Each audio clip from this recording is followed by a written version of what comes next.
Eh bien, bonjour à toutes et à tous et bienvenue dans cet épisode de automne 2025, toujours accompagné de Paul. Bonjour Paul. Bonjour à tous. On va du coup faire comme d'habitude, on va parler du coup des animés de l'automne 2025. Alors comme vous pouvez le constater à la durée de l'épisode potentiellement, l'épisode est assez court parce que, pour faire assez bref, en gros cette saison d'automne 2025 était assez faible en contenu et on n'avait pas non plus de grandes choses à dire sur les œuvres qu'on va traiter. Du coup, ce qu'on va faire pour cet épisode exceptionnellement, c'est qu'on va regrouper tous les animés dans 3 secteurs. On va parler des animés qu'on a droppés, les déceptions. Ensuite, on va parler des animés qu'on trouve ok tiers, quoi. Enfin, sympa, mais on n'a pas grand chose à dire dessus. Les bonnes œuvres et les meilleures choses qu'on a eues, etc. Enfin bref, on répartit tout ça dans plusieurs phases pour parler de plein d'animés en même temps, parce que sinon, le problème, c'est qu'on va se répéter à chaque fois en parlant d'un même animé, parce que le problème, c'est qu'il y a beaucoup de similitudes de qualité entre chaque œuvre. Du coup, ça allait être un peu de la répétition et je pense que c'était pas très intéressant pour vous. Du coup, voilà, on va faire ça comme ça et pour les prochaines fois, évidemment, notamment pour l'hiver 2026, on va faire comme on fait d'habitude, sauf que là il y aura beaucoup de choses à parler et ça va être assez dense. Donc voilà, donc pour l'instant on va faire comme ça, sachant que là c'est un épisode d'automne 2025 et pour compenser on va dire le manque de temps on va dire, quelques jours après la sortie de cet épisode, il va y avoir un épisode bilan 25 pardon, où on va revenir en gros sur du coup notre top d'animés 2025 et également nos flops, ceux qu'on a moins aimés, en tout cas ceux qui ont été beaucoup déçus, qu'on avait d'attente. Et on parlera également un petit peu de nous, de choses hors animé. Donc on parlera potentiellement de cinéma, on parlera d'événements qu'on a fait IRL, on parlera de jeux vidéo qu'on a fait, des chaînes YouTube qu'on a découvert. Enfin, bref, on va parler de plein de choses en tout cas qui nous a concernés en 2025 hors animé, donc voilà, ce sera le moment un peu pour parler de nous. Bref, sans plus tarder du coup, on va commencer par les drops déjà, on va commencer par déjà ceux qu'on a lâchés, parce que Paul n'a pas pu faire son épisode mi-saison. Déjà on va commencer par un animé que t'as droppé épisode 1 et que t'as pas pu nous parler, c'est dommage. C'est 6 Vis, The Sound of Heroes. Alors qu'est-ce que c'est ? Ouais. Qu'est-ce que c'est que ça ? Non mais en fait, en lisant le synopsis, je me suis même... rien qu'en lisant, fallait même pas commencer. Mais j'avais déjà un peu pitch l'idée, mais en gros, c'est l'histoire d'un mec qui veut rejoindre son grand frère à Tokyo, il me semble bien. Et genre, en fait, son grand frère est dans un groupe de musique. Et ce que son grand frère lui cache, c'est que dans leurs clips musicaux, c'est pas vraiment des clips musicaux, ils se battent contre des bugs informatiques. Et pour accéder à ce monde avec les bugs informatiques, ils doivent traverser des affiches publicitaires. Bref, c'est éclaté. Wow. Je sais pas pourquoi, en fait, je sais même pas pourquoi j'ai commencé à regarder ça. Je m'attendais peut-être à autre chose. Et en fait, l'épisode 1 se suffit à lui-même pour savoir si t'as vraiment envie de goûter ça chaque semaine ou pas. Et franchement, j'ai vite passé mon tour sur Civis. Et voilà, je ne vous recommande absolument pas cet animé. Je pense qu'il y a de bien meilleurs animés de musique et d'idol ou de groupe à regarder que cette merde. Ensuite, moi, je vais parler de To You Eternity saison 3. Aïe, aïe, aïe, aïe, aïe. En fait, comme j'avais des peurs en fait sur cette saison 3 par rapport à déjà la saison 2 qui m'avait beaucoup déçu par rapport à un élément scénaristique qui moi m'avait totalement rendu tout le reste détestable, c'est-à-dire que le pouvoir du gamin qui peut maintenant faire ressusciter les morts qui pouvaient réincarner, moi l'idée là je la trouve est tout le concept en fait. Du coup déjà rien qu'à partir de là du coup j'avais plutôt confiance en l'animé et au reste. Après je me suis dit que la saison 3 ça abordait du coup notre époque actuelle, du coup je me dis il y avait quelque chose peut-être à faire, une narration peut-être différente, etc. Mais finalement c'est assez confus quoi. En fait ça reprend ce schéma là, il y a du coup nos personnages ressuscités qui du coup vivent leur vie, mais personnellement moi je voulais pas les revoir en fait. Ces personnages là ils étaient morts, ils avaient eu leur arc narratif, ça s'était terminé de façon très belle en plus à chaque fois, parce que c'était ça la force de la saison 1, c'était que ils avaient une mort magnifique et les faits qu'ils mouraient pour de vrai était triste. Là, le fait de les revoir en train de faire leur life, du coup, ça casse quelque chose, en fait, par rapport à la série. Donc, moi, ça m'a pas plu du tout. Du coup, là, pareil, ils font... Alors, j'ai plus trop compris comment c'était, mais en gros, ils ont fait ressusciter la méchante du premier, mais en gamine, ou je sais plus quoi. Enfin, bref, ils ont fait revenir la méchante, mais au bout d'un moment, c'est bon. Ça fait plein de fois qu'on la voit, la méchante là. Il s'agirait de passer à autre chose, en fait. Et je pense que le moment où j'ai droppé, ça a été... Alors, parce que du coup, notre personnage commence à ressentir des sentiments amoureux, oulala. Et pour ressentir des sentiments d'amour, il se métamorphose en tortue, traverse tout l'océan et va sur une plage pour accoucher des œufs de tortue. Et, et on voit la tortue en train de pleurer, en train de faire Ah, c'est donc ça l'amour. Je suis en mode Oh non, non. Oh non. J'ai fait non, non, non, non, ça c'est plus pour moi. Merci. Alors en fait, la scène est très poétique par contre, hein, elle est magnifique, mais je suis désolé, mais moi j'étais juste mort de rire. Enfin, je suis désolé, mais le truc c'est que je prenais plus tout la série au sérieux, et du coup, bah forcément, même les scènes qui étaient censées être belles, bah je les prends pas du tout au sérieux, quoi. Donc pour moi, non, To Eternity, je continuerai pas, c'est terminé pour moi, ça c'est terminé. En vrai, si vous voulez regarder To Eternity, regardez vraiment la saison 1 parce qu'elle est vraiment excellente. Mais arrêtez-vous là parce que la saison 2, ça, je trouve que ça casse vraiment quelque chose. Vraiment Ouais, dommage. j'ai l'impression que c'est vraiment une série qui se suffit très bien elle-même, qui raconte déjà assez de choses en une seule saison. Ça fait un petit peu fin ouverte pour la fin, mais je trouve que c'est déjà une bonne première expérience dans l'univers sur l'œuvre. Et on va dire que les saisons qui suivent, allez, ça veut dire que c'est un DLC si vous en voulez encore plus, mais la saison 1 est très bien. Et moi, pour le coup, je me suis vraiment arrêté là, j'ai même pas vu la 2.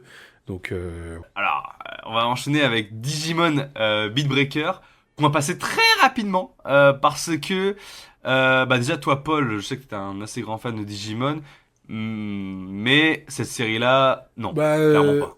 au-delà C'est au-delà du pas... non, c'est même plutôt c'est un petit non, parce que en vrai, c'était surtout une question de temps.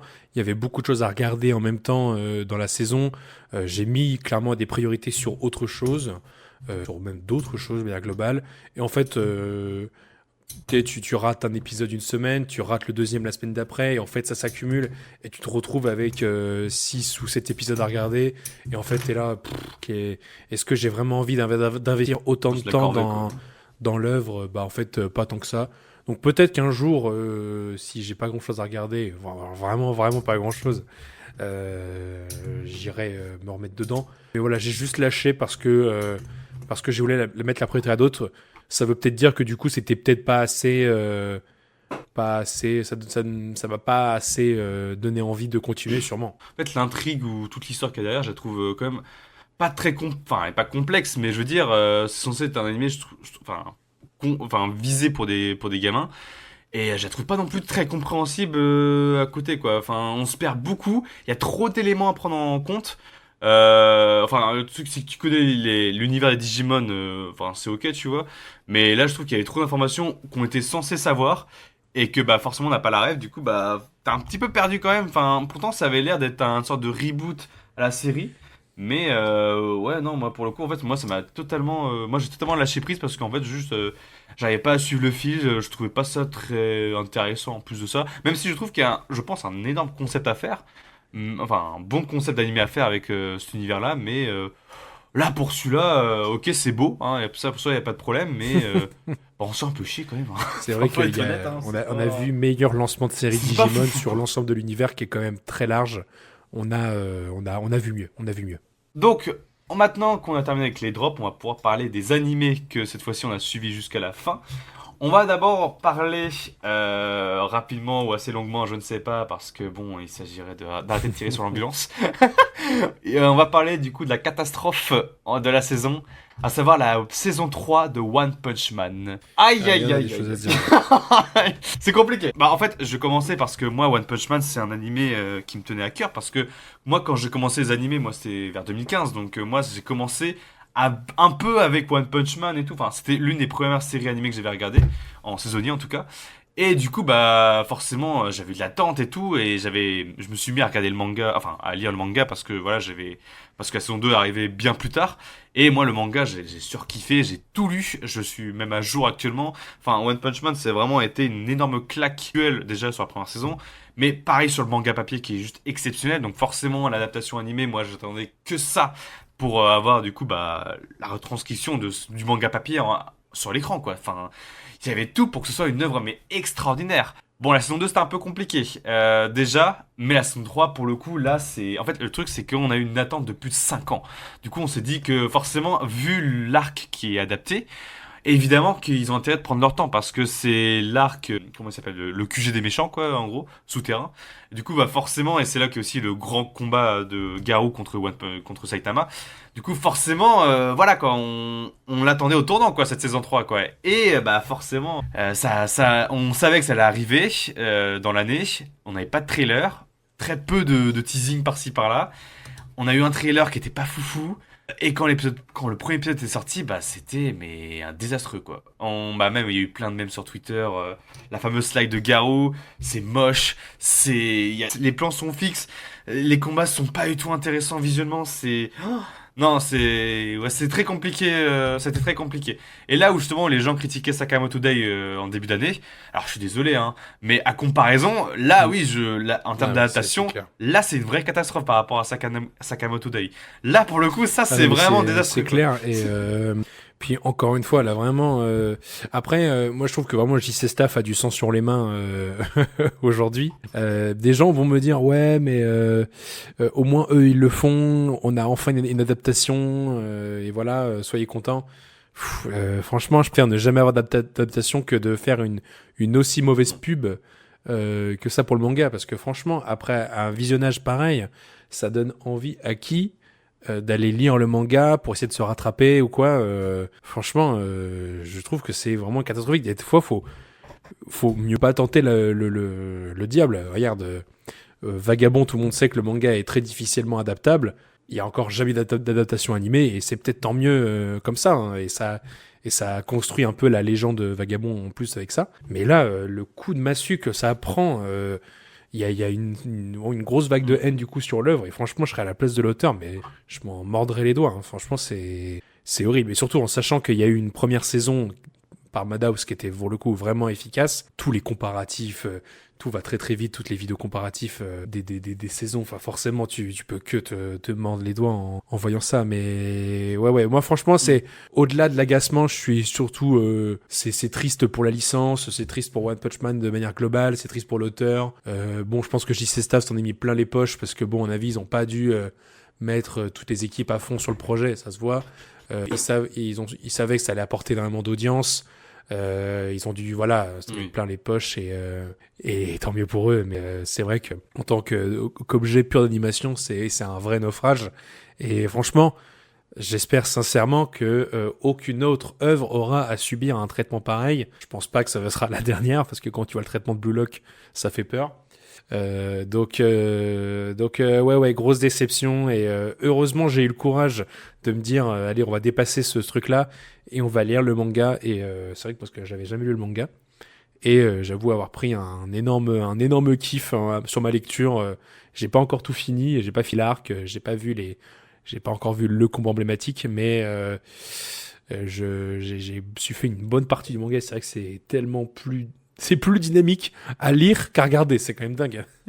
Moi, j'espère quand même si je sais qu'une partie 2 a été annoncée, je suis toujours en l'espoir que s'il y a une saison 4 ou une partie 2 de la saison 3, que il y a peut-être moyen que ça peut-être que niveau budget ils ont peut-être tout mis dans la partie 2 comme dans Sakamoto Day par exemple, mais moi j'ai espoir parce que l'arc pour l'instant on est qu'au début de l'arc et c'est pas non plus le moment le plus important ou en tout cas le plus frénétique quoi, on va dire. Là c'est encore le moment un peu calme où il y a quelques combats par-ci par-là. Il n'y a pas encore eu les gros combats quoi, donc on espère vraiment que ça va bouger que JC Staff soit s'améliore ou soit change de studio, parce qu'à la base c'était Mappa qui devait l'adapter. Le problème c'est que Mappa bah du coup a un peu genre toutes les licences sur le dos, donc c'est un peu compliqué, surtout One Punch Man. Donc on a peut-être l'espérance que ça change d'ici là, mais j'ai quand même très peu espoir quand même. C'est beau l'espoir, Cédric. J'espère. Allez, maintenant on va parler plutôt des déceptions, donc les animés qu'on considère comme qu'on avait quand même un petit peu d'attente dessus, parce qu'on était intrigué par l'histoire ou même le concept en lui-même, mais qui au final se retrouve être un énorme pétard mouillé. Déjà pour commencer, Disney Twisted Wonderland. on va très vite passer dessus parce que, en gros, t'es très intrigué avec Paul de cette œuvre-là parce qu'on s'est dit, ok, donc là, vous avez accès aux œuvres de chez Disney, il y a tout pour faire une bonne histoire. On a déjà vu avec, par exemple, Kingdom Hearts à l'époque, ils ont fait 3 jeux vidéo exceptionnels et tout, donc il y avait tout pour que ce soit bien, tu vois. Et en fait, ben, ça se résume à un isekai qui se passe les 3 quarts du temps dans le monde de Alice au Pays des Merveilles, où en gros c'est toujours les mêmes refs en boucle, genre les fleurs blanches en rose, le non-anniversaire, couper-lui la tête, etc. C'est toujours, c'est rondant, oh, c'était chiant, mais chiant à crever, c'est très enfantin surtout en plus, donc c'est pas très pertinent. Le méchant, il est tout pourri, vraiment, mais c'est littéralement je suis méchant parce que ma maman était pas gentille avec moi. Oh, à l'aide.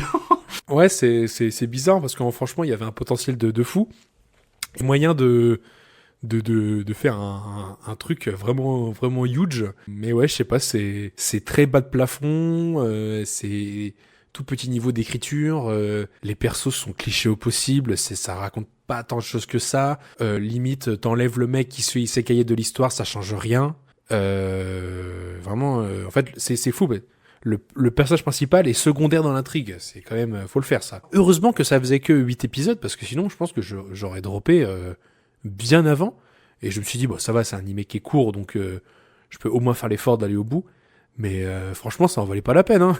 c'est inintéressant. Et franchement, c'est dommage parce que je trouve que tout le packaging donne trop envie, les affiches, les bandes annonces, l'opening. Je trouve qu'il y a un truc qui se dégage de ce projet. Et quand t'es dedans, bah c'est pas fou. Et puis même techniquement, la CGI elle est pas toujours, elle est un peu aux fraises quand même des fois. Le combat final, ouais, il est polygonesque. Hein. C'est compliqué. C'est un projet compliqué. Mais en fait, une déception en même temps non, parce qu'en fait, déjà, on en rigolait déjà un peu de ce truc-là, de se dire un isekai bizarre, de truc chelou isekai avec autre que Disney, what the fuck, mais c'est si peu ouf. En plus de ça, l'univers Disney, il est à peine effleuré. Hein. On nous parle vaguement de Scar, Maléfique, etc., mais vous les verrez pas. Hein. Enfin, Ah oui, non, non, en faut fait, pas rêver. ils sont considérés comme des sortes de dieux, etc. Et du coup, il y a des clans qui ont été créés à partir d'eux. Mais déjà, déjà, pourquoi eux précisément? Pourquoi pas d'autres? Puis même, il n'y a pas de référence à d'autres personnages, etc. C'est juste, ils s'inspirent des références et voilà, quoi, c'est tout, quoi. Du coup, c'est dommage parce qu'en vrai, c'est pas qu'ils ont pas le droit, parce qu'on voit quand même les statues en pierre des méchants Disney, quand même, ils sont quand même là, tu vois, donc ça veut dire qu'ils ont quand même le droit d'utiliser les designs, quoi, donc je comprends pas, je comprends pas. Ouais, non, c'est gros point d'interrogation. Bref. Ouais. Ensuite, ça va être de haute déception, c'est This Monster Want to Eat Me. Catastrophe. Moi, jusqu'à la fin, j'espérais quand même que ça se termine quand même. Enfin, T'avais trop trop d'espoir bien. encore. Enfin, je m'attendais encore une fois, j'ai trop d'espoir. En fait, je m'attends à chaque fois à ce que la fin elle nique tout le reste. En mode, oh, ça va être magnifique, oh, ça va être poétique, oh, elle va vraiment la manger, ou. Enfin, ouais, parce que moi, ce que j'attendais dans cet animé, c'était vraiment qu'on aborde le sujet du suicide assisté depuis le début. Ça a été très vaguement effleuré, même voire pas du tout. Et après, ils ont développé tout un lore derrière, un triangle amoureux. Et moi, j'étais en mode, ah, c'est là quand même vachement du sujet de base, quand même, c'est dommage. Et la saison 2, bah, je spoil, hein, parce que voilà, bah, y a rien. Voilà, et c'est juste. Voilà, y a rien, on continue la vie tranquillou, et puis bah. En Et fait, puis, juste, on continue de vivre, quoi. tout Enfin, ce qui se y passe, a rien. tout ce qui se passe dans l'animé en fait ne sert à rien parce que vous prenez vrai, le voilà. statut du perso principal épisode 1 et vous prenez son statut mental, etc. Épisode final, on revient au même point, au même questionnement quoi.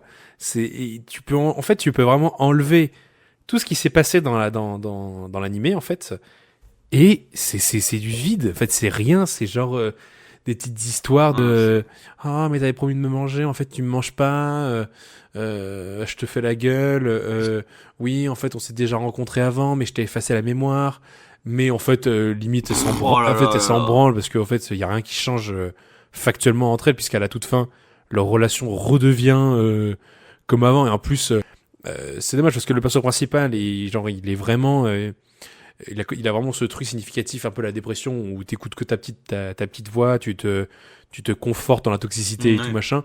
Et à la fin, en mode, on lui promet un truc débile, et en mode, ah ouais, ok. Mais vraiment, c'est... Ah oui, le sort qu'elle lui donne. Ah non, mais Oh là là. c'est très peu ouf. Et franchement, si vous avez trouvé ça, en tout cas pour l'animé, donc This Monster Wants to Eat Me, si vous avez trouvé ça décevant ou juste sympathique, mais franchement, mais foncez, allez voir Summer Caro Died. Ouais, Vrai animé qui traite un petit peu le même sujet, vite fait, qui est un peu dans la même méta, mais c'est mille fois mieux. Enfin, vous allez prendre beaucoup plus de plaisir à regarder ça que ce truc-là. Et en plus, même visuellement, même techniquement, ça n'a pas d'intérêt. Enfin, je trouve que c'est même les scènes de combat sont skip ou ça, c'est des diaporamas. Enfin, il y a rien à voir. Aux déceptions aussi, il y a eu, alors je sais jamais comment le prononcer, One Dance, du coup, par Mada. Je pense, Non, c'est pas comme ça, c'est c'est One One Dance. Dance, je pense. One Ouais. Dance. One Bah Dance. parce que je pense One Dance Ok. pour Wanda. On prend. Ah putain, mais ouais. J'ai compris, Wanda. Oh là là, ok. Je viens de comprendre que maintenant. Ça, pareil, on avait sur le papier un concept génial, à savoir un animé de sport, non pas de sport, mais en gros un animé sur la danse hip-hop. On suivait du coup un mec bègue, du coup qui voulait faire cette activité parce que justement pour lui c'était le seul moyen, on va dire, de se sentir à l'aise, de ressortir tout ce qu'il a en lui, etc. Du coup, sur le concept, incroyable. Premier épisode, oula, euh, comment dire, c'est un peu laid. En fait, le problème, c'est que on a eu tellement eu des très bonnes œuvres en 3D cette année, et même l'année prochaine, en hiver 2026, on va voir Trigun, la suite de Trigun, qui est incroyable en termes de 3D. Donc forcément, quand on voit des très bonnes œuvres 3D, et voir ce truc, surtout venant de Madhouse, bon, il y a même pas vraiment de signification dedans, c'est juste, on a des battles en 3D de danse, etc. Il n'y a pas de ce truc, parce que moi j'ai déjà vu du coup des vidéos YouTube de battles de danse, mais normalement, mais c'est incroyable les battles de danse. Là, je trouve que c'est pauvre, il y a rien, c'est même pas un petit peu tenant quoi, genre c'est c'est hyper plat. Hyper plat et c'est très décevant quoi, parce que même le côté beg du personnage n'est même pas tant exploité que ça. Donc ouais non, il y a pas grand chose vraiment à se mettre Bah sous la dent quoi. moi je suis pas autant déçu que toi. En fait, je pense que moi j'avoue que j'ai quand même bien aimé les persos, les thématiques, comment c'est raconté et sur les épisodes et tout machin. Enfin moi il y a un moment où ça m'a fatigué, mais en fait ce qui rend l'animé mou, c'est la technique en fait, parce que la CGI de Madhouse dans la série en fait rend les persos lents en fait et très saccadé. En fait, du coup, Oui, on n'a pas l'énergie que l'œuvre veut donner, parce que quand tu regardes le manga, pour avoir vu quelques planches, en fait, il y a tout un travail sur les mouvements du corps, sur la dynamique des cases, sur l'enchaînement, et en fait, ça c'est comme One Punch Man, hein, tout à fait. C'est qu'en fait, le manga est plus dynamique que l'animé. Et là, pour le coup, t'as vraiment cette énergie qui est bien retranscrite. Mais en fait, ouais, c'est ce qui fait malheureusement la pêcher l'œuvre. C'est vraiment la technique et qui est pas du tout au rendez-vous. Et c'est très surprenant venant de Madhouse. Mais du coup, je pense que pour avoir un aussi petit niveau, à mon avis, ça devait être une équipe réduite. Ça devait pas être une production en priorité par rapport à d'autres projets. Donc voilà, maintenant c'est là. Je pense que bon, il y aura jamais de saison 2 au vu des retours sur l'œuvre. Les gens ont vraiment tissé sur le truc en train de moquer Madhouse du level. Donc à mon avis, je pense qu'on reverra jamais de suite. C'est un peu dommage. Mais ouais, pour le coup, là, ce qui a vraiment flingué One Dead, c'est très clairement la technique. Mais après, pour revenir sur l'histoire, moi j'avoue que ça m'a quand même un peu intéressé. Le bégaiement, moi je trouvais que ça allait. J'aime bien le fait qu'il ait mis en place, qu'il ait appris à mettre en place des choses, notamment le fait que Wanda lui conseille de mettre en place la petite fiche bonjour, je suis Beg, voici comment n'ayez pas peur de ma réaction et tout machin. J'aime bien ces trucs-là, ça montre que même lui il apprend encore à gérer son handicap et c'est très chouette. Et puis mais par contre, c'est vrai que quand t'enlèves le perso principal et Wanda, tous les persos, je trouve, sont assez insipides pour le coup. ils ont vraiment pas de personnalité, je trouve. Ils sont vraiment fonction pour le développement des autres persos. Je trouve qu'ils sont pas du tout attachants. Notamment, alors l'espèce de branleur là avec son avec son masque pour cacher sa dent cassée là. Vraiment. Alors lui, j'ai pas envie de lui parler. Et aussi, ce qui est trop dommage, c'est qu'on nous montre que certaines battles ou certains moments de danse. Il y a dans la fin de l'animé, il y a plusieurs battles de danse qui s'enchaînent avec des grosses têtes d'affiche qui s'affrontent et on ne nous montre pas les battles. Genre, moi, je vais vraiment plusieurs épisodes qui développent ce truc-là. Bon, après, je pense que Madhouse a dû faire des choix à un moment donné, mais j'aurais aimé voir l'ensemble en fait pour me rendre compte des différents styles de danse de chacun et chacune et voir la richesse de cet art et au final bon on se retrouve avec un truc ouais très très saccadé, très très lourd, très très fade. C'est dommage, mais j'ai quand même pas totalement détesté l'entièreté quoi. J'ai quand même passé des bons moments aussi. Et ensuite, dernière déception, Cat Eyes. Cat's Eyes, pardon. Allez, bon, tu sais quoi, je te le laisse. Bah, c'est pas bien. Non, mais bah, en gros, voilà, c'est le remake 2025 de Cat Eyes. Moi, je connaissais pas du tout. J'avais vraiment envie de découvrir parce que c'est quand même assez culte, hein, on va pas se mentir. Et j'avais envie de découvrir un peu ce truc-là. Mais en fait, ça me correspond pas du tout. Enfin, c'est tellement dans son jus, je trouve, qu'il y a en fait, je trouve que l'animé dégage une atmosphère misogyne qui m'énerve. J'ai l'impression que les meufs sont juste des sortes de sex symboles, un peu femme fatale, qui font tourner la tête des hommes. Enfin, oh là là, ça me met mal à l'aise. Je trouve que cet animé est socialement dépassé. Et je trouve que c'est très angoissant tout le long. Vraiment, parfois c'est très ridicule. Et puis bah voilà, au-delà de ça, je trouve l'histoire pas intéressante. Les cambriolages complètement absurdes, ça me fait ni sourire ni rire. Je suis même pas angoissé pour eux quoi. C'est extrêmement décevant et à mon avis c'est pas qu'une question d'adaptation. Je pense que c'est vraiment une question, c'est assez viscéral. Vraiment dans l'œuvre, je pense qu'il y a vraiment il y a un débris social d'une autre époque qui s'accroche à cette œuvre et c'est pas bien du tout. Et bah voilà. Bon bah voilà, ça en gros c'était un peu les déceptions de manière globale de la saison. Et maintenant on va passer aux séries qui sont juste ok, qu'on a trouvé mid ou mid plus. Et là il y en a plusieurs donc on va les écumer un peu rapidement, mais voilà, il y en a une petite liste. Et bah on va vraiment commencer avec l'animé qui représente parfaitement la catégorie mid au possible, c'est Yano-kun Ordinary Days. Oh, ouais. Et franchement, c'est le 5 sur 10 le plus évident de la Terre, je pense. Clairement.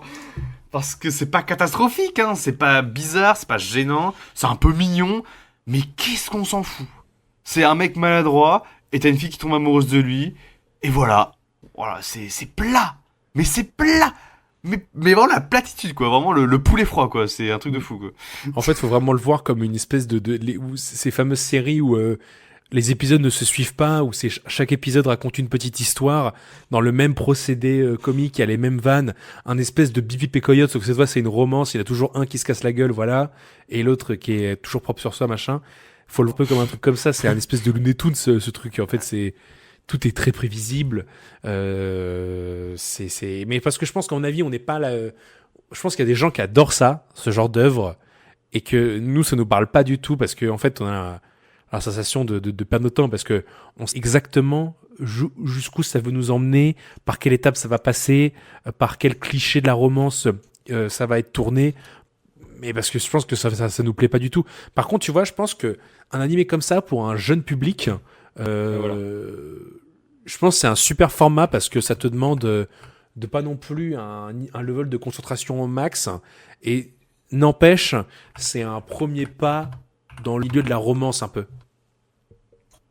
Oui en fait pour commencer les animés quand t'es jeune peut-être et que voilà tu veux découvrir un animé de romance, je trouve que c'est vraiment le parfait niveau 1 de l'animé à regarder quoi. Genre t'as tous les clichés habituels que tu vas retrouver plus tard et tout. Enfin, c'est très bien pour commencer, quoi, on va dire quoi. Voilà, c'est ça. Mais du coup à notre stade enfin passer de réflexion. On n'est pas non plus des, des génies. Mais on va dire, dans nos attentes de ce qu'est une romance aujourd'hui, nous, ça fait un moment que, en fait, ces clichés-là ne nous impactent plus vraiment et qu'on recherche autre chose. Je prends par exemple Blue Box ou Bloom qui est sorti récemment. Oui. Il y a une complexité rajoutée où là c'est pas pour tout le monde. On recherche d'autres messages. Il y a un facteur social qui est beaucoup plus fort. Là il y a rien, il y a pas d'ambition à faire une satire sociale, une critique d'identité au travers d'un amour comme il est. Là c'est juste voilà comme tu dis le stade 1 de la romance et voilà tant mieux ça existe et on passons notre chemin. S'il y a une saison 2 on regardera peut-être mais Oh, non. ça s'arrête là. Par contre, l'animé là, qui va suivre, là par contre, là il y a des choses à dire. Ah, tu parles de Touring After the Apocalypse? Oh là là là là. Oh là là mec. Bah quand on parle de poulet froid, là je pense que c'est plutôt... La date elle est passée depuis 3 semaines là. La carotte périmée mais froide que tu manges quand même parce que t'as pas le choix, t'as que ça dans le frigo et tu veux pas mais t'es obligé de manger. En fait, le problème c'est très précis. T'as vu ça un peu? Le problème avec cet animé, c'est que... Pourquoi faire? Pourquoi faire, en fait? Genre, c'est deux gamines qui explorent le monde sous full apocalyptique, et voilà. Mais c'est pas poétique, c'est pas joli, y a rien de tout ça. Rien de pertinent, y a rien de notable à regarder visuellement et tout. C'est le En fait, ouais, le but... C'est la fin du monde, finalement. Le but de l'animé, c'est en gros... proposer un trip à moto de deux copines dans un Japon dévasté. Du coup, en fait, t'es censé en prendre plein la vue avec des décors de fou et en même temps avoir ce décalage de ces deux personnes qui font du tourisme. Mais en fait, ça marche pas parce que techniquement, l'animé n'est pas au niveau, les décors sont moches, on est impressionné par rien du tout parce que en fait, un Japon apocalyptique, on l'a déjà vu plein de fois. Donc en fait c'est pas genre limite Apocalypse Hotel faisait des meilleurs décors apocalyptiques que ça et les personnages ne sont pas intéressants voire même sont énervantes à la fin à un moment t'as une migraine tellement elle gueule l'autre là et c'est rare que je fasse ça mais là pour le coup tu mets ton épisode en accéléré parce que t'as tellement envie que la souffrance s'arrête que tu fais en sorte que ça passe vite quoi parce que vraiment alors là super somnifère parce qu'il se passe vraiment rien et la sous-intrigue de elle qui s'imagine avec sa sœur revoir les bâtiments qui ne mènent à rien du tout. Alors là, franchement, là, c'est super. Vraiment, merci pour la sous-intrigue qui sert à rien. Ça rien. Donc, ouais, non, mais gros, c'est pas que je suis là, encore une fois, je suis pas énervé sur le truc, mais énorme point d'interrogation. Pourquoi? Oui. Et surtout qu'en plus, en fait, moi je me demandais pourquoi les filles étaient autant enjouées et tout, alors que ah putain. Tout le monde est mort, genre. C'est critique, là, genre, tout le monde est mort. Et sur mode là, on fait des chansons et on s'amuse. Là. Genre, mais meuf, mais pourquoi? Et en fait, on apprend à la fin qu'en fait, alors j'ai oublié en plus. Et en fait, elles étaient au service d'un androïde et du coup, l'androïde les a autorisés à sortir dehors pour voir le jour. Oui, non, le cliffhanger de fin est nul, il marche pas du tout. Mais il marche même pas ton cliffhanger. Genre, en plus, j'ai même pas l'interrogation de pourquoi. Enfin, d'un truc comme ça. Ouais, non, ça marche pas du tout. C'est. Ouais, vraiment. C'est marche lunaire. pas non, du tout. Lunaire. Vraiment pas du tout. Lunaire. Ouais, non, next. Là, c'est plutôt moi qui vais prendre la main. On va enchaîner. De quoi? Je vais faire une sieste. Je vais faire une Donc sieste. là, on enchaîne avec un isekai que je suis tout seul à avoir regardé qui s'appelle A Wild Last Boss A Pair, qui est un isekai tout à fait classique et vraiment que il y a rien de nouveau, ces gens, hein, voilà. Donc j'avais déjà expliqué, mais gamer, fan de jeux vidéo, aspire gamer dans le monde. Voilà, merci à tous. Et il devient le personnage qu'il incarne dans le jeu. Et en fait, ce que j'aimais bien, c'était qu'en fait, le personnage que le joueur incarne, comme il est réincarné dans le monde en question, donc en gros, l'histoire s'applique, et en fait, les souvenirs du lore de son perso lui est incorporé dans la tête, et en fait, il redécouvre la vie de son avatar au sein du jeu, et c'était pas trop mal fait. Je trouvais que c'était plutôt même une bonne idée d'avoir ce truc-là. C'est bien de voir des héros qui soit pas en mode du jour au lendemain, hop, nouveau perso, plein de pouvoirs, je maîtrise tout. C'est genre vraiment, il y a une phase d'adaptation et de redécouverte de qui est ce personnage. Puis en plus, on passe d'un genre à un autre. Hein. Le base, lui, c'est un mec et il joue des meufs de base, donc il devient une meuf. Et il y a toute cette phase-là. Et aussi, ce que j'ai bien aimé, c'est un peu le cliffhanger, attention gros spoil de l'animé, le cliffhanger qui arrive un petit peu sur la fin, c'est en fait on apprend que un des PNJ qu'on croyait PNJ pote du personnage principal est en fait une autre personne isekaied dans le même univers. Et la façon dont c'est amené, c'est pas mal. Il y a un vrai reveal et tout. Et en fait, tu te rends compte que depuis le début, en fait, il y a un truc qui cloche avec ce personnage. Et en fait, on fait tout le reveal en te remontrant tous les passages et tout machin. Et c'est vrai que c'est plutôt bien amené. J'ai apprécié ce truc-là. Et en fait, tu commences à te dire, mais attends, si nous on est là, on est isekaied, est-ce qu'en fait, il n'y a pas d'autres personnes qui se sont fait isekaied? Et j'aime bien cette idée que ça prend de l'ampleur, qu'il y a un vrai truc autour de ça, et le personnage en même temps est tiraillé entre vivre sa vie dans le royaume et en même temps vouloir rentrer chez lui. Enfin, c'est pas mal, et on apprend aussi à toute fin encore que ce deuxième personnage isekaied est en fait un bêta-testeur du jeu de l'époque, et ça fait longtemps que lui il a été isekaied. Donc en fait c'est pas mal, c'est trop mal. J'aime bien ces petites nuances là, et n'empêche il faut pas grand chose pour maintenir un peu la laine du truc, parce qu'en fait ce truc là m'a un peu maintenu tout au long des épisodes, parce que t'enlèves ces deux trucs là, mais je drop l'épisode 1 en fait, mais c'est pour ça que c'était pas trop mal. C'est bon Cédric, tu peux enlever ton réveil. Pardon. Mais t'avais aussi May Ask for One Final Things, non? Ah oui. Ah, c'est vrai. Alors là, je repars à ma sieste. donc alors, May I Ask for One Final Thing. Pareil, alors là, c'est pas un isekai. Ça aurait pu presque. Écoutez, c'était divertissant, mais encore une fois, c'est ok. Enfin, c'est rien de fou, il y a rien de nouveau. L'histoire ne dégage jamais quelque chose de waouh.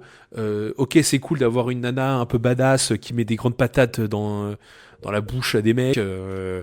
Et elle est surcheatée, mais encore une fois, la héroïne surcheatée qui OS tout le monde, qui ne galère jamais, qui est jamais mis en difficulté, qui en plus de ça est ultra intelligente. Du coup, elle arrive à démanteler des réseaux d'esclavagistes et de mafia hyper facilement, alors que des mecs, ça fait 20 ans qu'ils bossent dessus. Alors, c'est cool, c'est divertissant, entre guillemets, mais en fait, on l'a tellement vu, tellement de fois, et c'est tellement tiré par les cheveux qu'en fait, bon, à un moment, tu t'endors un peu dessus, quoi. Mais j'ai vu pas mal de gens vachement apprécier l'œuvre, alors que je trouve, il y a pas tant de choses que ça de bien, de ça, c'est juste très moyen, et c'est tout, quoi. Et s'il y a une saison 2, je pense que je regarderai même pas, parce que en fait, je sais où ça veut aller, et bon voilà, c'est pas très intéressant. Voilà tout ce que j'ai à dire sur la meuf à la robe rouge qui met des patates dans la bouche des mecs. Alors, on reste sur les isekai, parce que du coup, on m'a parlé de ma statue as an assassin. Waouh, il y a un accent allemand qui s'est rajouté sur la fin. Pareil, lui, alors, peut-être t'as des choses à dire toi peut-être, hein, mais moi, j'ai déjà dit dans ma mi-saison ce que j'en pensais et ce que j'avais beaucoup apprécié. Le problème étant, c'est que mon avis n'a pas changé entre temps, parce que je trouve, encore une fois, l'isekai, enfin, en termes d'histoire, je veux dire, je m'en fiche totalement de l'histoire qui se passe. J'adore tout le lore avec le chat, enfin, le background avec le chat, etc. Comme quoi il a détruit la ville, etc. Moi, j'avais adoré ce passage-là. Même au début, avec l'histoire de la famille, de la fille, etc. J'avais beaucoup aimé aussi. Mais tout le reste, je m'en fiche totalement. Vraiment, ça m'a pas du tout intéressé. Mais je vais pas quand même pas bouder mon plaisir, parce que, encore une fois, l'animé a un truc de fou. C'est qu'il a des décors, des musiques, et même des paysages, enfin même les paysages, les décors, tout est absolument incroyable. Même à la fin, sur l'épisode où ils sont en haut d'une colline, sans spoiler, oh la scène, qu'est-ce qu'elle est belle. Non, franchement, moi j'ai été très content de voir l'animé, mais mais bon, suivre l'histoire, bon, ça m'a pas ça m'a pas plu, quoi. C'est On ça, va dire, en fait, quoi. c'est à l'inverse de One Dance, One Punch Man. Là, pour le coup, la technique sauve vraiment l'entièreté, et tu regardes que Ouais. pour les séquences de combat. Et encore, il y a vraiment 3 combats marquants et c'est tout. Hein. Et marquant, je suis sympa à utiliser le terme. Hein. Mais ouais, techniquement, l'anime était vraiment, vraiment chouette. Et ça fait plaisir quand même de voir un peu de budget dans un isekai, là où c'est souvent au rabais. Hein. Donc, c'était pas trop mal. Bah oui, C'était comme c'est un- c'était divertissant, on va dire. Après, moi, je retiens du coup l'équipe qui a bossé sur cet isekai parce que s'ils refont autre chose après derrière, ah bah avec plaisir, je regarderai parce que si c'est pas avoir des trucs visuels comme ça tout le temps, moi je suis pour. Hein. Et pour One Punch Man, je serais pas contre. Hein. Donc ouais. Mais voilà. On est Pas d'accord. grand chose à dire de Mais plus. voilà Hein. pour les isekai. On enchaîne avec un autre animé toujours dans ce même stade de note hein, du hockey tiers avec Let's Play. Bon Oh. alors, Let's Play. Qu'est-ce qu'on a pensé de tout ça? Y a rien. Non, encore une fois, c'est le mot, je pense qu'on a le plus dit depuis le début. Hein. Ouais, Non, c'est assez creux hein, quand même. Hein, mais bon. C'est le creux. Après, moi, ce que je trouve intéressant dans Let's Play, c'est que ça aborde un sujet que j'avais pas vu venir, c'est-à-dire qu'est-ce que ça fait quand quand un grand influenceur joue à ton jeu et qu'il a tellement détesté que du coup il saccage ton jeu et du coup t'as une répute de merde derrière. Ça, j'avais beaucoup aimé cette partie-là au début. Et bon, après, forcément, bah, toute l'histoire d'amour de ah bah en fait le streamer bah il déménage à côté de chez toi et du coup bah il y a une petite histoire qui se passe entre eux et puis en fait non en fait je veux juste que tu joues à mon jeu et joue quoi, juste joue en fait et apprécie le jeu. Du coup bah en fait le jeu en question en plus c'est quoi, c'est Undertale en fait donc c'est juste un Ouais, jeu. j'avoue, c'est vraiment Undertale. Faut pas être méchant, il faut être gentil, pas taper monstre. Voilà, putain. Mais du coup, même le jeu en lui-même, bah forcément, je le trouve pas fou. Toute l'histoire qu'il y a derrière, c'est pas fou. Même en plus la caricature de la meuf, là, du gamer là, mais à l'aide, on est en Big 2025. Non, vraiment, il y a rien à trouver là-dedans. Vraiment, c'est Ouais, encore une fois le creux absolu. c'est cool de voir un peu le milieu des youtubeurs, des créateurs de contenu. C'est pas mal, c'est quand même plutôt bien traité dans l'œuvre. Comme t'as dit, c'est cool de voir un peu le sujet arriver en tant qu'influenceur, on a une responsabilité d'influence en donnant des avis tranchés sur certains sujets, qu'on peut Oui. casser des projets de certains au simple fait de dire une phrase, une critique dessus. Donc il y a ce côté-là de la responsabilité qui arrive. Mais en fait, c'est tellement minime dans l'ensemble parce que en fait finalement, Let's Play, ça parle de quoi? Ça parle surtout d'une fille mal dans sa peau, qui a du mal avec le monde du travail et qui du coup demande conseil à ses amis, à son papa, à son patron, à son voisin pour avancer dans la vie et c'est saupoudré d'une intrigue de youtubeurs et de jeux vidéo en fait. Mais tous les bons côtés de l'animé n'est que très secondaire et n'est abordé qu'en second plan. Mais c'est avant tout une question d'être mal dans sa peau et de mal gérer le monde du travail en fait. Et la vie de manière Ouais, c'est ça, globale. en fait. Et par contre, il y a un truc de mise en scène que j'aimais bien, c'est tu vois Cédric tous les passages où il y a une émotion et genre elle est représentée par Oui, par oui. Oui, ça- un homme stick avec Un une petit grosse bonhomme, tête ouais. là. Et j'avoue qu'en termes de mise en C'est scène, booster ça marche plutôt bien en dépression. fait. Oui, je suis d'accord avec ça. Ça, c'était une belle idée pour le coup, donc ça, j'ai plutôt bien apprécié. Ouais. Surtout que du coup, tu pouvais. Après, bon, tu pouvais travailler ça avec de la mise en scène aussi, mais au moins, ça représente bien. Bah, surtout quand en fait, je sais quoi, t'as la dépression, je sais plus quoi, qui sert à fond un personnage au point de lui faire mal, et du coup, de là, t'es en mode aïe, ah là, j'ai mal pour le perso quand même. Ça fait. Là, c'est un peu dur quand même. Donc, non, Voilà. pour le coup, ça, c'était. Très bonne idée pour le coup, ça, ouais. Maintenant, vous le savez, Cédric vit pleinement ses animés quand le personnage souffre. Cédric souffre aussi, alors faites attention. J'adore voir les personnages souffrir. Le vrai visage de Cédric qui se déroule devant vous là. Du coup aussi, on a eu la conclusion de la première saison de Togen Anki, puisque la partie 2 s'est terminée lors de la saison d'automne. Et c'est vrai que pour ma part, j'ai été un peu déçu de cette partie 2. Moi, j'ai beaucoup aimé la partie 1, que je trouvais très dynamique. L'arc était cool. J'ai vraiment eu un sentiment de... Il y avait vraiment un sentiment de détresse des personnages principaux qui étaient vraiment acculés. Là, en fait, à aucun moment, j'étais inquiet pour eux parce que je trouve que l'arc est interminable. Il y a une phase, à un moment, dans la partie 2, peut-être de l'épisode 14 à l'épisode 20, où, en fait, il se passe strictement rien, où c'est juste le méchant aux cheveux gris, là, qui prépare son plan et à la fin de chaque épisode, il est en mode ah, je leur prépare un plan machiavélique, malicieux, maléfique. Et c'est ça en fait tout le temps, jusqu'à ce que le plan, c'est juste je les ai bien manipulés. Maintenant, ils croient que les gentils sont les méchants et les méchants sont les gentils. Et c'est tout ça pour ça. Et t'es juste en mode vous auriez pu avancer parce que c'est juste des allers-retours entre les différents QG des démons, les Momotaro qui savent pas s'ils doivent attaquer ou pas, et puis cette espèce de relation amicale naze entre le Momotaro et le perso principal. Enfin, je trouve que ça marche pas tout, mais heureusement qu'il y a quand même les 4 derniers épisodes où c'est le final, où vraiment donc on retrouve la forme enragée de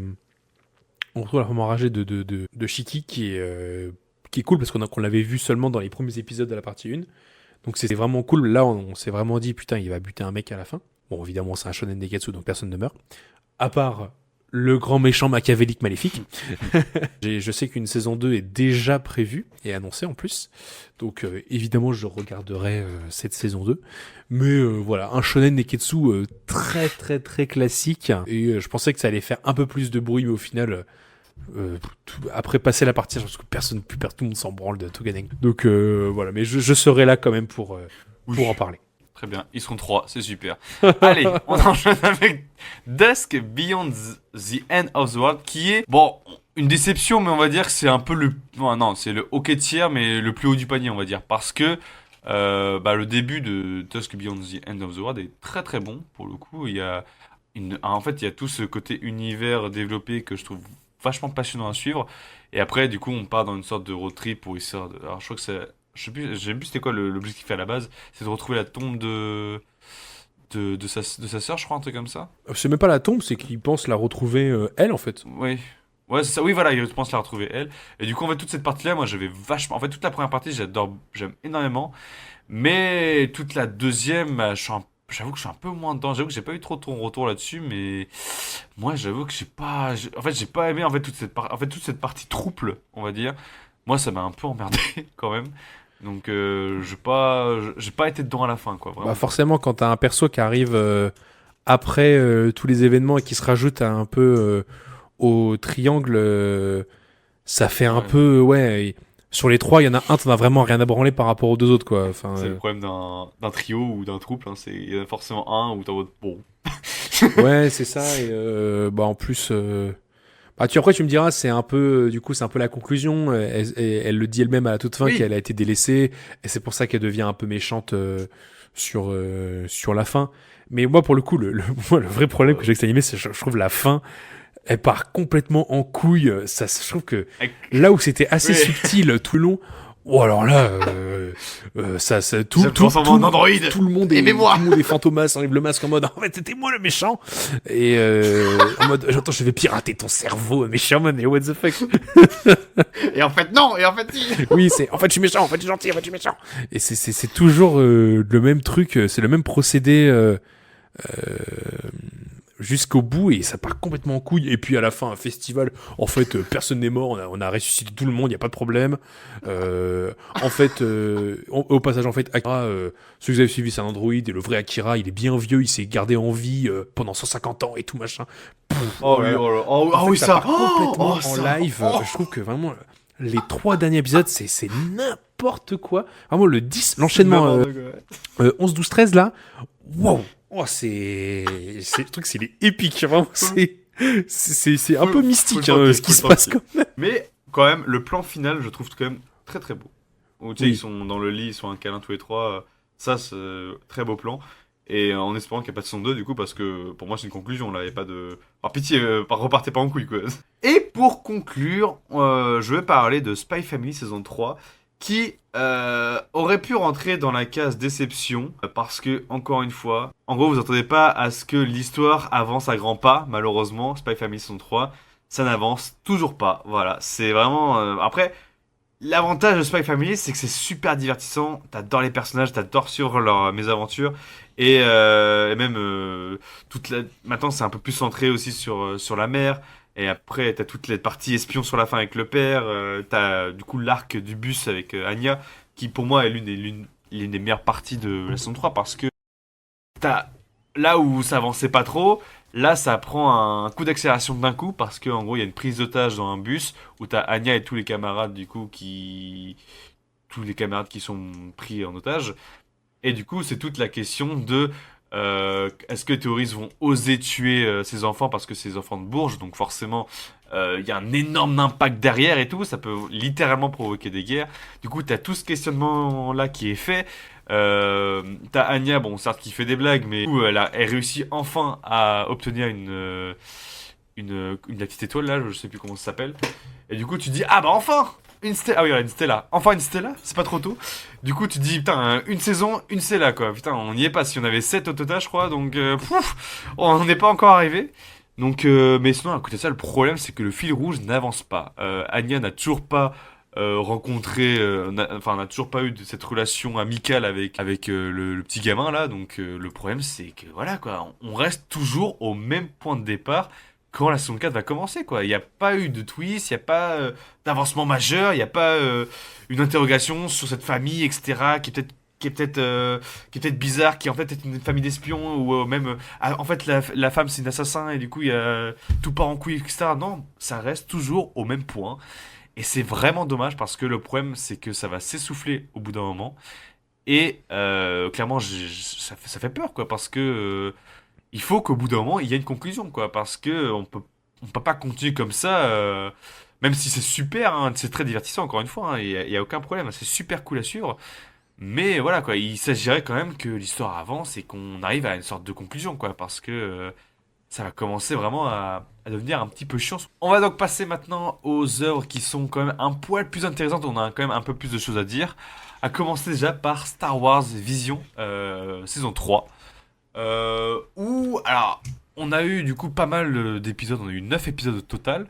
D'autres qui étaient exceptionnels, comme notamment, bah, Mm. on va en parler, mais du coup, l'épisode 9 de Star Wars Vision est indescriptible, clairement. C'est pour moi même un de mes épisodes préférés de toute l'année 2025 en général, parce qu'en fait, c'est fait par, je sais même plus son nom, c'est celui qui avait notamment animé le Gear 5 dans One Piece.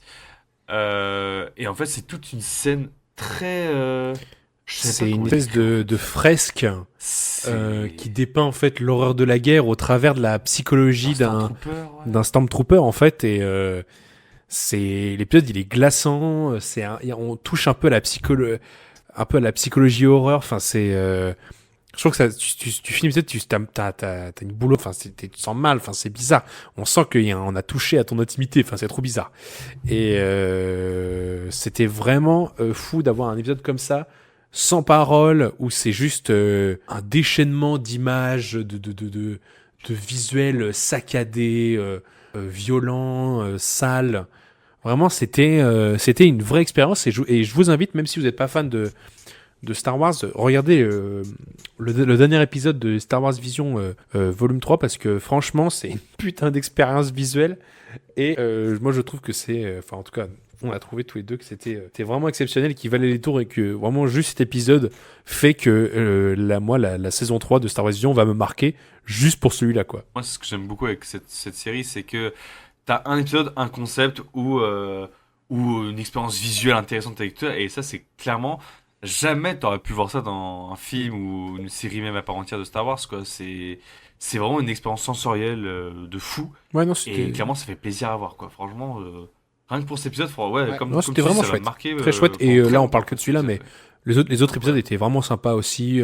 On a pu revoir d'anciens persos des autres saisons de Star Wars Vision, donc c'était cool. On a découvert en même temps d'autres trucs.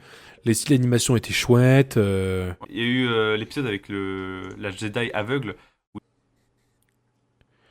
Ouais, c'était pas mal. C'était pas mal. Euh, on enchaîne avec donc là, Chitose is in the Ramune bottle.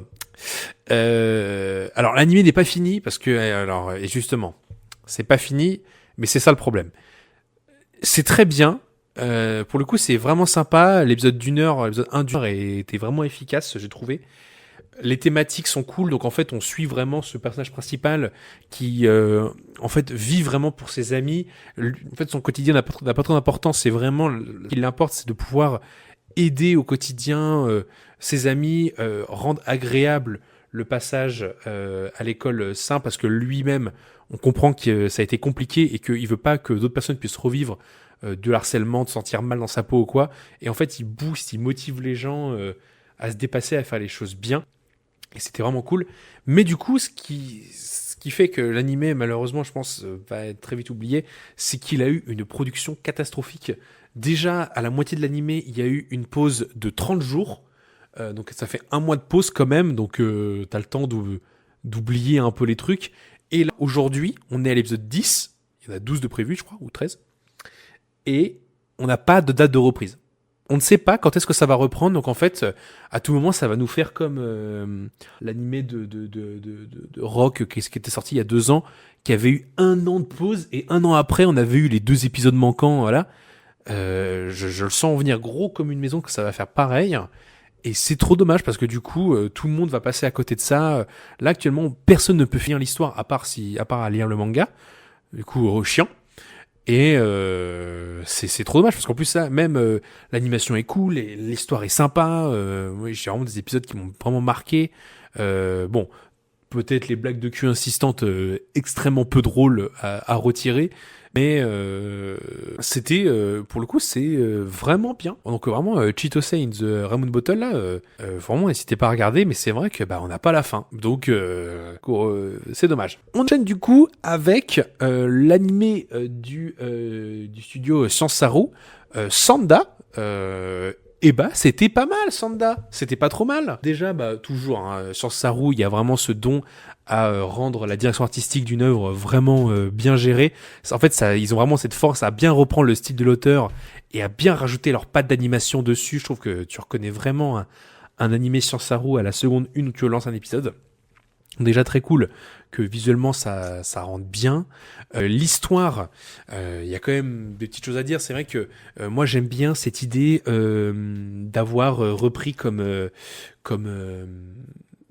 image, comme entité pour incarner la liberté d'être un enfant, la liberté d'être ce qu'on veut être, et le fait que dans la vie on a le droit d'être heureux, qu'on lise le Père Noël dans cette vision-là. Moi, j'aime bien ce choix artistique. Je trouve que ça marche bien.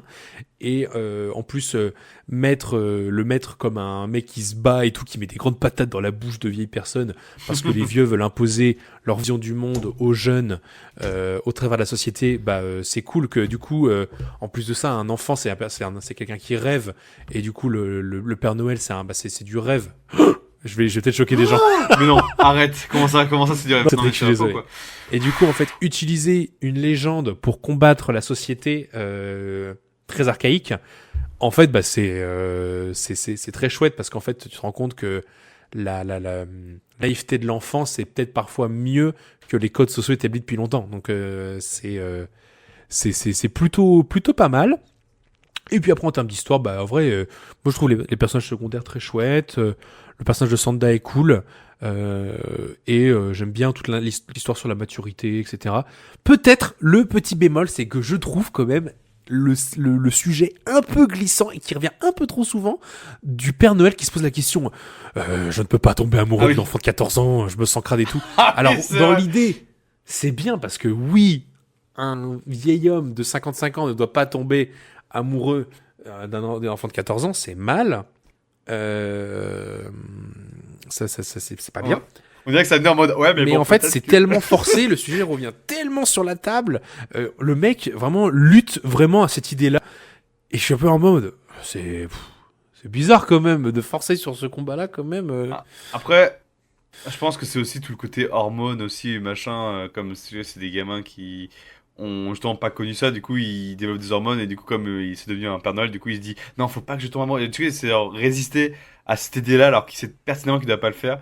Mais bon, après, le fait qu'il force autant, je vois pas l'intérêt. Ouais, je trouve que si t'avais dédié genre un épisode sur le sujet, pourquoi pas. Ouais. Mais le fait que ça soit vraiment un truc redondant tout le temps, et que ça soit vraiment, et qu'en fait à la fin c'est vraiment la faiblesse du Père Noël, genre c'est le truc qui le met mal, et je suis en mode les gars, vous forcez.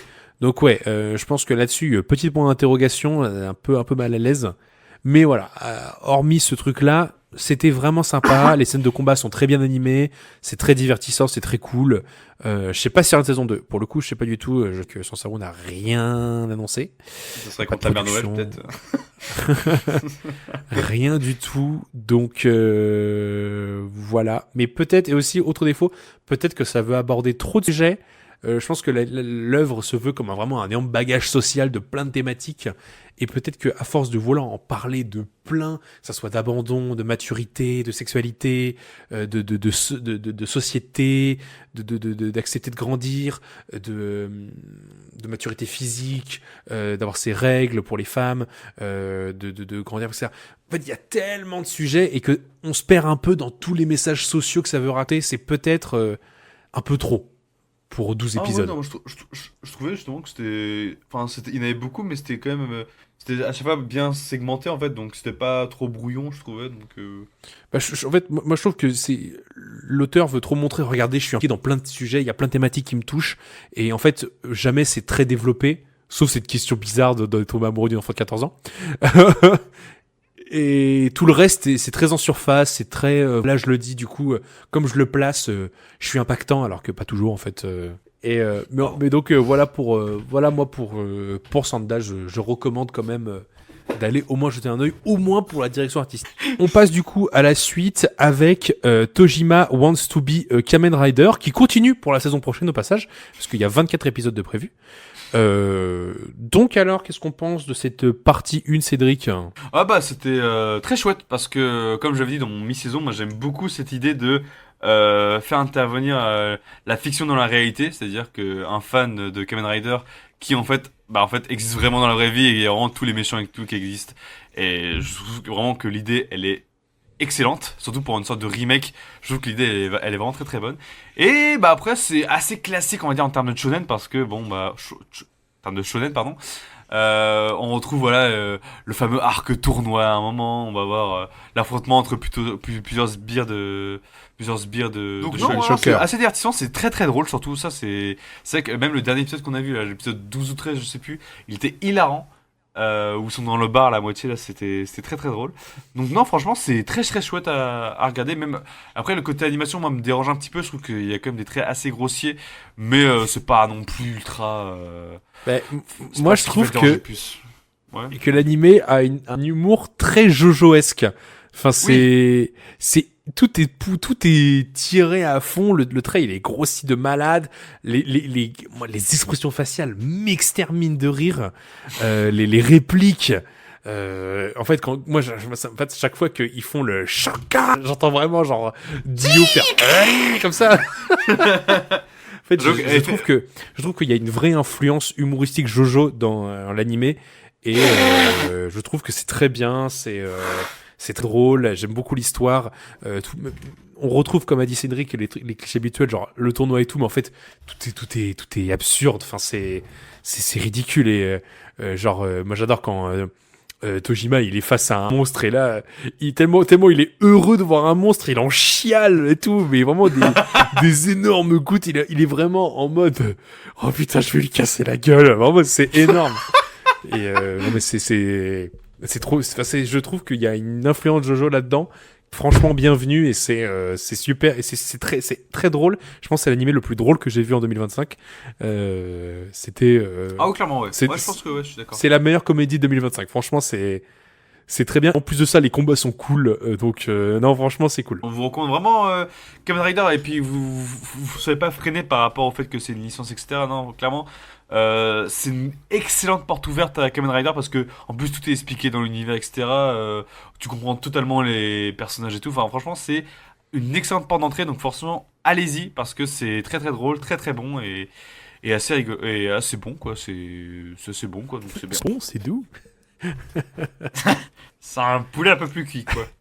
Et du coup, on termine la partie des bonnes choses avec l'animé Gnosia, qui pour le coup, vraie surprise. J'ai pris en cours de route, hein. Parce que moi, là-bas, je m'en foutais, hein, d'Ognosia, mais j'ai vraiment pris en cours de route parce que le fait que c'est un Among Us-like en animé et qu'en gros, c'est. À chaque épisode, en gros, il y a il y a en gros, c'est une nouvelle partie, Ouais, quoi. En fait, ça. il y a toujours une boucle, un truc qui change dans cette boucle. Du coup, c'est passionnant à suivre, je trouve. Mais ouais, en fait, c'est un peu le fantasme qu'on a toujours rêvé de voir parce que, enfin, pour les gens qui étaient fans d'animé et qui jouaient vachement au Loup-garou ou à Among Us, on s'est tous dit une fois, ce serait énorme un animé sur Loup-garou ou Among Us, vraiment ça marcherait trop bien. Et putain, on l'a. Et vraiment, c'est exactement ça parce que ils le disent. Le robot le dit. Notre système est basé sur le Loup-garou. Enfin, ça me fume. Je trouve ça énorme. Franchement, pour les créateurs, ça doit être un truc de malade. T'imagines, ton jeu de société, il a tellement buzzé, En fait, je il a suis tellement content parce buzzé que que tu trouves dans nos animés quoi. l'animé en plus le mentionne dès le début, c'est-à-dire qu'ils sont vraiment. En fait, l'animé assume que oui, certes, c'est pas du copier-coller non assumé quoi. Genre là, on l'assume et juste après, on se fait fou plaisir quoi. Et ils ont eu totalement raison et effectivement, on se fait gravement Et en plaisir. plus, Quoi. C'est trop, les trop bien, gens quoi. qui ont osé critiquer en mode oui, on se fait chier, c'est toujours pareil, il y a pas d'enjeu, mais des fous. Moi, je trouve qu'à chaque partie, il y a un élément en plus, ça se renouvelle tout le temps. Chaque fois, moi, je m'ennuie jamais. Je trouve que chaque game est trop chouette. On découvre les persos, les histoires sont intéressantes. Genre, je trouve que chaque personnage secondaire est trop bien. Mm. Moi, ça m'a vraiment, moi, il m'a touché l'épisode, je sais pas si tu vois Cédric, où on apprend un peu l'histoire de la meuf qui est un peu un pocket, qui se maquille vachement et tout machin là. Sur la planète. Non, elle je m'en fous. Moi, c'est vraiment celle qui est un petit pocket et tout, qui se met tout le temps du vernis et tout machin. Et, Ah oui, elle. Ok, oui, d'accord. moi, j'ai trouvé l'épisode extrêmement touchant. C'était bien amené. Ça parle aussi de fait que des fois, on se met des barrières pour socialement un peu s'éloigner et ne pas inquiéter les autres. Enfin, non, il y a vraiment des thématiques cool qui sont abordées et les enquêtes sont bien, les arguments sont bons, je trouve. Il y a des vraies défenses et tout machin. Enfin, Mais quand c'est tu enquêtes, vraiment voilà, bien. Et j'ai hâte de voir parce on apprend un moment au milieu de série, qu'il y a aussi des espèces de rôles solo avec juste des gens qui tuent tout le monde, peu importe gnossien ou humain. Il y a un épisode où on est du point de vue des Gnosia aussi. Oui. Et l'idée est super parce que du coup, tu vois vraiment comment eux ils voient le truc, comment eux ils manipulent les autres. Et vraiment, cet épisode-là, il est génial aussi sur ça. Ouais. Non, franchement, Gnosia, si vous aimez bien Among Us, les enquêtes, les loups-garous de manière globale, vous allez trop kiffer. Enfin, vous allez vraiment kiffer. L'histoire, le fil rouge qui tient tous les deux ensemble, on s'en fout. Cette histoire de nous Oui, devons collecter le plus d'informations différentes pour arrêter la boucle, on s'en branle. oui, Franchement, voilà. on s'en branle. On est juste là pour voir des enquêtes, du meurtre et tout. Enfin, ça continue là pour cette saison. Je sais pas combien il y a d'épisodes de prévus, mais en tout cas, ça continue. Donc, nous, on est très contents et on continuera de vous en parler dans les prochains épisodes, c'est clair. Allez, on va passer maintenant au meilleur de la saison. On va commencer déjà par, du coup, Tatsuki Fujimoto 1726, qui a été... Ah, ça fait plaisir à voir. Parce que du coup, on vous a pas parlé du coup du HS de Chainsaw Man, l'arc de Rézé, mais on va en parler du coup dans le bilan qui va arriver dans quelques jours. Mais putain, quel plaisir quoi. Ah moi, voir du Fujimoto adapté, moi je suis trop heureux. Donc forcément, voir tous ces one-shots adaptés un à un, ah j'étais comblé. Clairement, j'étais comblé. Donc surtout quand pas un épisode en plus a été décevant. Pour moi, ils ont tous été au top. Même celui que j'avais moins aimé en manga sur le dernier par rapport au tableau là des sœurs, que Ouais. j'avais vraiment trouvé très malsain à l'époque en C'est fait. un des Parce que je me meilleurs en dis, plus. putain, Hein. C'est vraiment des meilleurs épisodes. en fait, à l'époque, j'avais pas cette vision, et surtout qu'il n'y avait pas encore eu Look Back aussi quand je l'avais lu. Je me disais, ah, c'est bizarre comme cette vision de dessiner des mineurs, etc., à poil, etc. Et en fait, c'est tout le côté artistique, tout le côté confrontation entre sœurs et tout. J'ai trouvé ça vraiment, mais parfait, quoi. Vraiment, le dernier épisode était, je trouve, excellent. Et non, pour le coup, c'était une belle claque parce que j'ai même apprécié des œuvres que j'avais pas appréciées en manga papier, donc je suis trop content, quoi. Ouais, non, franchement, c'est vraiment cool d'avoir fait ce travail-là, d'adapter tous ces petits one-shots là. Et moi, j'ai aussi passé un très bon moment. Moi, je connaissais rien du tout, j'en ai lu aucun. Et j'avoue avoir passé vraiment un moment exaltant devant chaque épisode. Chaque histoire était vraiment cool. C'est drôle, c'est triste, c'est violent, c'est un peu choquant des fois. Vraiment, franchement, super taf. J'ai vraiment été impressionné et c'est vrai que j'aurais aimé que l'animé soit diffusé un épisode par un épisode et pas tout d'un coup. Ah ouais. Parce que du coup, je pense que personne n'a regardé ça, tout le monde s'en est battu les couilles. Alors que si ça avait été épisode par épisode, je pense que ça aurait pu créer une petite hype, il y aurait pu y avoir une petite masse de gens autour de l'œuvre. Malheureusement, j'ai l'impression qu'il y a eu assez peu de public à avoir regardé ça. Mais écoutez, nous Mais on vous le conseille vraiment fortement. Vous n'êtes même pas obligé de regarder tous les épisodes en soi, vous pouvez juste regarder ceux qui vous intéressent le plus. Mais mais c'est rapide, oui, oui. C'est rapide à Les voir. épisodes sont pas longs, hein, donc vraiment, L'épisode 3, je crois qu'il dure même pas 10 minutes. Donc, vraiment régalez-vous. C'est vraiment du miel. Si vous aimez si vous aimez Chainsaw Man, si vous aimez Fire Punch, Look Back, Goodbye Eri, enfin vraiment vous allez trop kiffer le 17-26 de Fujimoto, clairement. En plus, ils sont trop bêtes parce qu'ils auraient tellement fait une promo de malade pendant la diffusion de l'arc de Rizé. Ils mettaient juste au début. Et il y a ça qui sort bientôt sur Prime Ouais, Video. c'est Voilà, clair. point. Ça aurait été parfait. La promo de fou que t'aurais pu faire. Enfin, j'ai pas compris pourquoi ça a été limite mis sous le tapis. D'accord. Je comprends pas. On enchaîne maintenant avec la deuxième grande réussite. Et franchement, qu'en fait, il est là, mais naturellement, parce qu'en fait, l'ensemble était tellement mid que, évidemment, il allait arriver là. C'est la partie 2 de Gashakuta. Et je dois dire que là, encore une fois, mais c'est tellement bien. Enfin, genre, l'histoire est trop cool. Moi, j'ai adoré la toulac de la grande baston entre les méchants et l'équipe des nettoyeurs au sein du composite, là.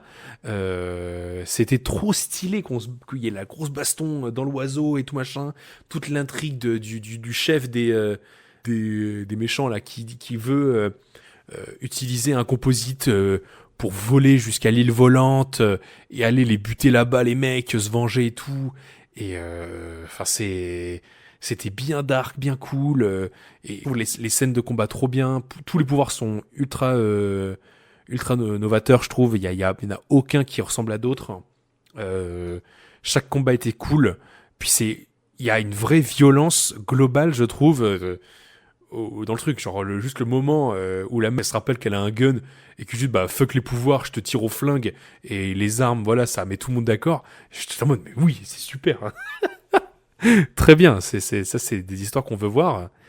Et ouais non, vraiment un excellent shonen neketsu.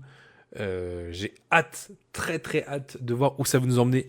Alors là, attention spoiler, j'ai adoré la scène à la fin quand ils arrivent à dépasser la barrière de nuages et que la meuf aux cheveux électriques là est face à la divinité chelou qui est à l'envers et qui se fait instant destroy au contact de cette espèce de divinité hyper malsaine qui est au-dessus de la barrière des nuages.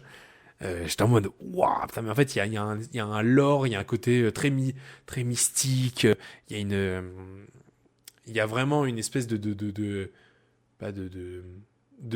de divinité très particulière.